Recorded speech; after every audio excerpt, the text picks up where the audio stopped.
बांग्लादेश में इस वक्त मोहम्मद यूनुस की अंतरिम सरकार है। शेख हसीना की सरकार को गए 1 महीने से ज्यादा का वक्त हो चुका है।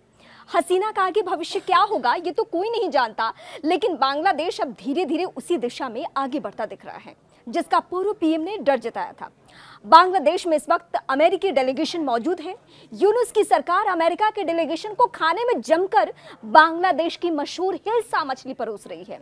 ऐसा होना लाजिमी भी है क्योंकि नई सरकार के आते ही अमेरिका ने बांग्लादेश में जमकर निवेश करने की इच्छा जताई है। दरअसल मोहम्मद यूनुस की अंतरिम सरकार अमेरिका के इस कदम से गदगद है। वो इसे बांग्लादेश के हित में बता रही है। अमेरिकी डेलीगेशन ने बांग्लादेश को उसके आर्थिक विकास में सहायता के लिए $202 मिलियन की अतिरिक्त सहायता देने का वादा किया है।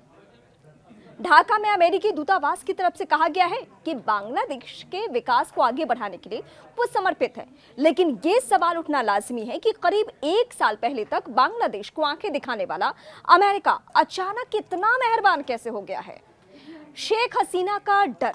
सरकार जाने से कुछ महीने पहले ही शेख हसीना ने कहा था कि कुछ गोरे लोग मिलकर उनकी सरकार का तख्ता पलट करना चाहते हैं। ऐसा इसलिए क्योंकि उन्होंने इस देश के लोगों को बांग्लादेश में अपना एयरबेस बनाने की इजाजत नहीं दी थी। हसीना का इशारा सीधे तौर पर अमेरिका की तरफ था।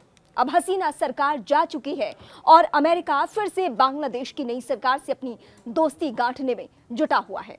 ऐसे में समझना ज्यादा मुश्किल नहीं है कि इसके पीछे अमेरिका की मंशा क्या है।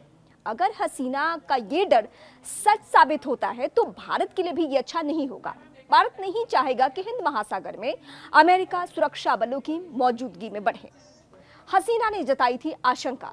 शेख हसीना ने अपने बयान में बिना नाम लिए ये भी कहा था कि अमेरिका बांग्लादेश और म्यांमार दोनों देशों के टुकड़े करना चाहता है।